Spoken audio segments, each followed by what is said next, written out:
Welcome to Suara Rakyat Channel. Menandai pusat Demak hanya sebagai masjid dan alun-alun ini juga gegabah. Kalau alun-alun dan masjid sama dengan Demak, maka itu akan dijumpai di banyak kota.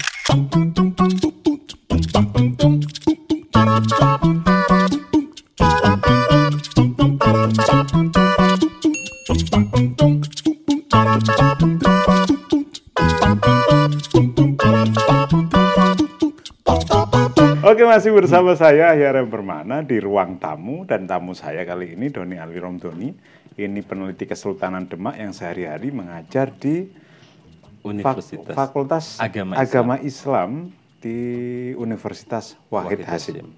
Dari Tiongkok ada sesuatu kah yang berkait dengan perjalanan pemikiran soal Kesultanan Prawoto? Ada, karena buku ini final itu di Tiongkok. Ceritanya begini.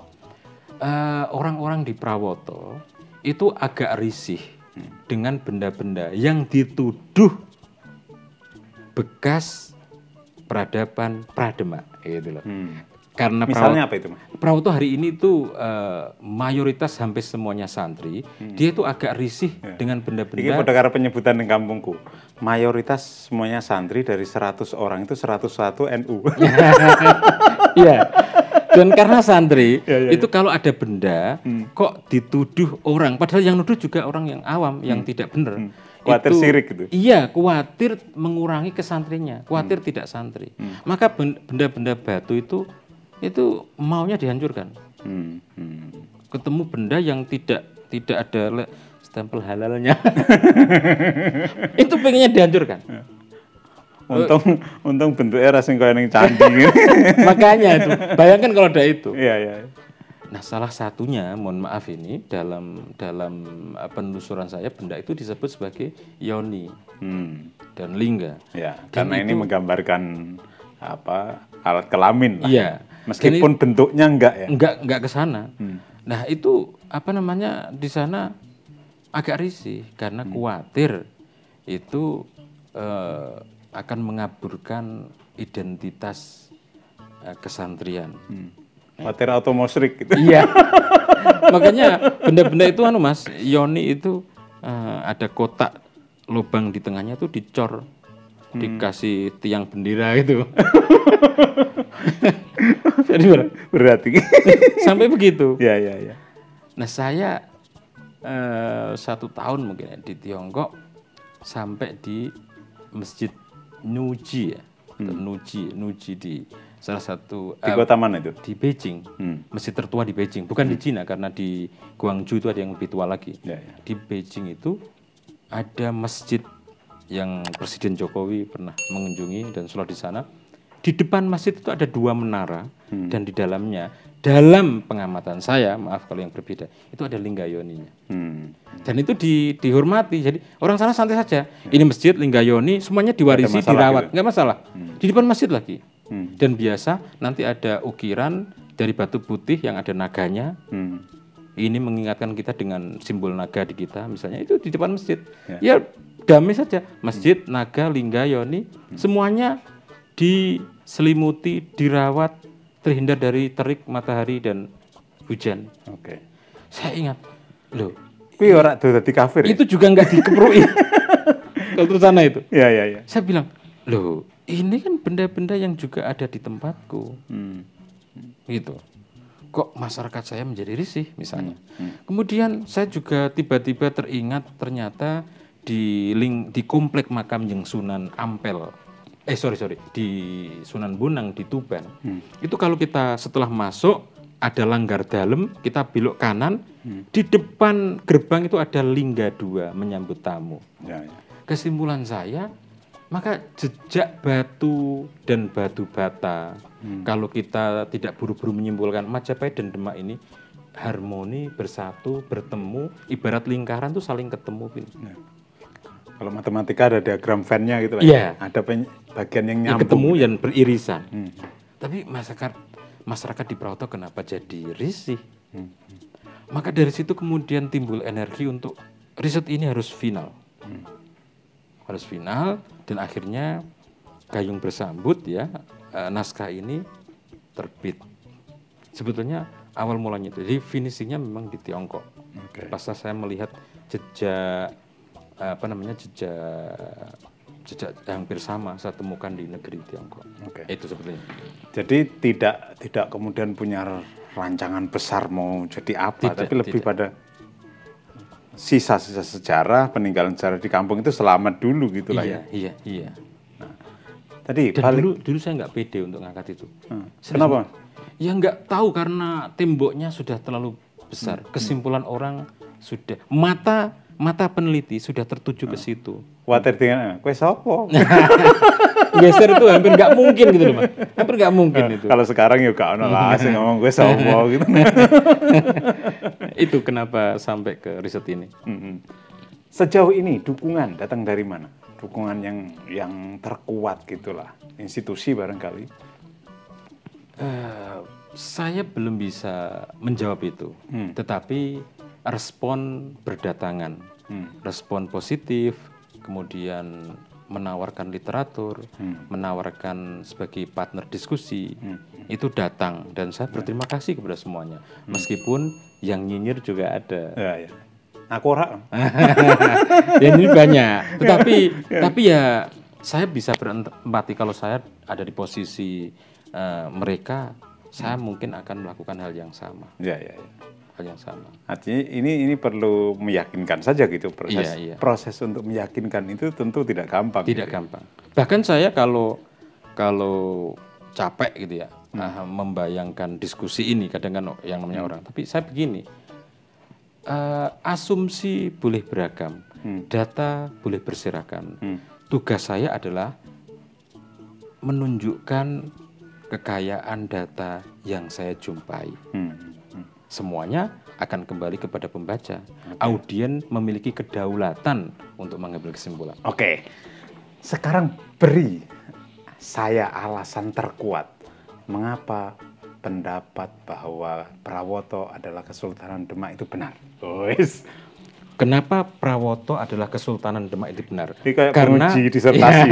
Iya, karena gini, sampai hari ini tidak ada tempat yang sekaya Prawoto dalam menyimpan jejak Kesultanan Demak. Kalau ada yang sekaya itu silakan. Silakan. Atau di buku yang pertama, karena saya sudah merampungkan triloginya, Mas, di buku kedua dan ketiga. Di buku pertama itu saya kasih apa istilahnya ya, tiga pilihan. Pertama, Prawoto adalah pusatnya. Yang kedua, pertama, Prawoto adalah jejak atau pusat Kesultanan Demak. Yang kedua, Demak memiliki beberapa tempat. Macam Indonesia punya ibu kota di Jogja, di betul. gitu ya. Atau kemungkinan lain adalah di Jepara. Nah, tapi di buku yang kedua itu kekayaan data di Prawoto kemudian saya deskripsikan. Itu sehingga lebih mengerucut. Kalau pertama karena sebagai introduction itu saya kasih pilihan-pilihan, tapi nanti ada rational choice ya, pilihan yang rasional, dan itu mengerucut pada Prawoto. Oke. Jadi kenapa pusat Demak itu di Prawoto adalah benar? Apa yang bisa membuat kita yakin bahwa Prawoto adalah pusat Demak? Karena tidak ada tempat yang sekaya Prawoto dalam menyimpan jejak Demak. Itu satu. Yang kedua, kenapa Kendeng gitu ya? Saya agak lebar ya. Karena Kendeng ini sebetulnya memiliki kemungkinan untuk berjejaring dengan tempat-tempat penting pada masa Demak. Saya tunjukkan begini. Prawoto itu kan di deretan Pulau Jawa, Jawa Tengah itu kan di sisi barat. Karena dulu di barat Prawoto itu juga masih dataran rendah yang bisa jadi rawa atau masih samudra. Kita ke timur sedikit, kita akan menemukan atau ke barat, ke Tenggara. Tenggara itu ada tempatnya Ki Ageng Selo dan Ki Ageng Tarub yang di Grobogan. Di sana ada Selo. Kemudian kalau lurus ke timur kita ketemu dengan Jipang yang jadi tuan rumah sebelumnya. Itu ada di barisan punggung Kendeng. Nanti dari Jipang itu sampai kepada Tuban, Gresik, sampai ke Surabaya. Nanti ke Tenggara lebih jauh lagi akan ketemu dengan Butuh. Ke selatan persis kita ketemu dengan Pengging.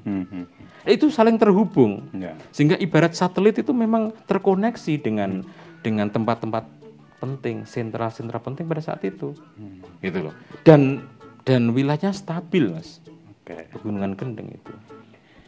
Ini bagian yang tadi disebut pada masa itu kemungkinan Prawoto dan sebagian wilayahnya itu masih di pesisir segala macam. Ini kan terkait dengan posisi Muria yang masih terpisah. Soal ini bisa dijelaskan? Ini penting karena memahami atau menyadari bahwa hingga Demak eksis, Selat Muria itu masih eksis dan Muria dengan Kendeng terpisah. Selat Muria itu selat yang memisahkan antara pegunungan Muria dan Pulau Jawa. Pulau Jawa. Karena setelah perang Diponegoro, kondisinya berubah. Atau Jalan Dendles lah, 1801 atau 1811. Itu Dendles Jalan Dendles dibangun. Jadi 1801 atau 1811 kalau saya tidak salah sebut. Itu Jalan Dendles dibangun. Jalan Dendles ini sebetulnya untuk memudahkan transportasi Jawa, Anyer Panyarukan ini, dan setiap kota-kota yang dibangun kolonial saat itu dilengkapi dengan sentral. Salah satunya ada pemerhati sejarah yang menyebut sebetulnya itu untuk menghibur atau meredam emosi elit Jawa, santri Jawa, supaya tidak terlalu berburuk sangka pada pemerintah kolonial. Maka dibuatlah model kota yang tata kotanya memang sama dengan Mataram. Setiap pusat kota yang disinggahi jalan ini akan dibangun masjid dan alun-alunnya. Sehingga menandai pusat Demak hanya sebagai masjid dan alun-alun ini juga gegabah. Karena kalau alun-alun dan masjid sama dengan Demak, maka itu akan dijumpai di banyak kota. Gitu loh. Yang itu dibangun pada masa Belanda gitu. Iya. Yang di banyak kota itu dibangun pada masa Belanda. Tetangganya Demak saja, Mas. Di Rembang itu kota tuanya adalah Lasem. Rembang itu belakangan. Pram sempat curiga dengan kenapa Kartini tidak, kalau Dendles itu penting, kenapa Kartini tidak menulis Jalan Dendles. Gitu. Padahal jauh sebelum itu Lasem itu ada Bre Lasem, ada Bonang Binangun, ada juga jejak Njeng Sunan Bonang di situ. Ada banyak pesantren yang mewarisi spirit para wali sebelumnya. Tetapi itu digeser agak ke barat, radius sekian kilometer di kota Rembang. Jadi saya kalau agak curiga, agak nakal gitu, Rembang adalah kota baru yang dibangun untuk menandingi pesona Lasem gitu. Atau untuk meredupkan Lasem. Iya. Sebagaimana pusat kotanya mestinya itu di sekitar Masjid Menara Kudus. Tapi digeser sedikit ke timur. Itu masjid dan alun-alun yang dibangun pada masa kolonial. Kurang lebihnya begitu. Nah, begitu juga kalau ke barat antara Kudus dan Semarang, kita ketemu dengan kota Demak. Yang itu bisalah kita curigai, saya tidak memaksa untuk menyimpulkan, itu sebetulnya ada pada masa itu. Atau dirawat pada masa itu. Nah, kalau ini tidak kita dudukkan dulu, maka kesimpulan yang dibangun di awal tadi akan sulit difahami. Maka wajar ketika Bako Surtanal, Badan Koordinator Pertahanan Nasional, kalau saya tidak salah menyebut, itu melakukan penelitian yang komprehensif dan kesimpulannya di sekitar Masjid Demak, di alun-alunnya, setelah dilakukan penggalian, tidak ditemukan serpihan yang bisa didudukkan sebagai bekas atau sisa-sisa bangunan istana. Maka wajar, karena pemilihannya menurut saya sudah tidak tepat. Pemilihan lokasi penelitian. Iya, sama dengan begini, saya ingat ada kiai, Mas Akhyar punya kiai, santrinya itu dididik untuk tirakat untuk tujuan pencapaian spiritual tertunggu. Malam itu anak ini harus tidak tidur. Cuman tidak disampaikan langsung maksudnya. Cara supaya tidak tidur begini.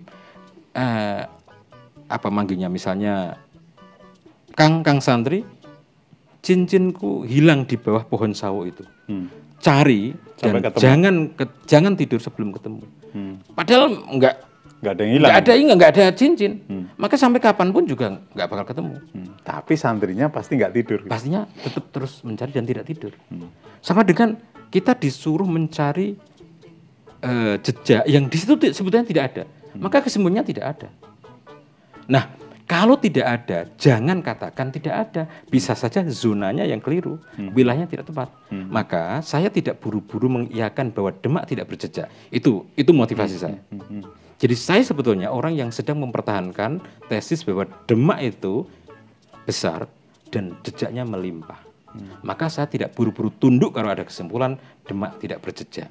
Langkah saya bukan dengan secara irasional mengatakan Demak besar enggak, tapi ayo perluas zona, metodenya diubah sedikit. Nah, iki wis rada bijak. Jangan-jangan yang terjadi sekarang adalah kenapa tidak ketemu jejaknya karena serupa orang mencari cincin yang hilang di dalam kamar, tetapi karena kamar gelap nyarinya di luar. Iya, bisa jadi. Oke, terima kasih Mas Doni sudah bersedia hadir di ruang tamu. Saya tidak tahu ini arahnya kemana, tapi mudah-mudahan ada manfaat ya yang dari kita perbincangan ini. Jika Anda merasa ada manfaat dari yang kami perbincangkan, silakan share. Mudah-mudahan manfaat itu tersebar jauh lebih luas lagi. Terima kasih untuk Anda yang sudah subscribe, yang sudah like, sudah komen, yang bisa memberi tambahan energi bagi saya untuk terus memproduksi konten-konten yang serupa ini. Jika Anda punya request, punya harapan seseorang saya dudukkan di sini sebagai tamu, silakan sampaikan di kolom komentar. Saya akan berusaha untuk mewujudkan itu. Sekali lagi terima kasih Mas Doni. Sama-sama Mas. Dan kita ketemu di kesempatan yang lain. Akhirnya Assalamualaikum warahmatullahi wabarakatuh. Saya Ahyar M. Permana. Yuk berbagi cahaya.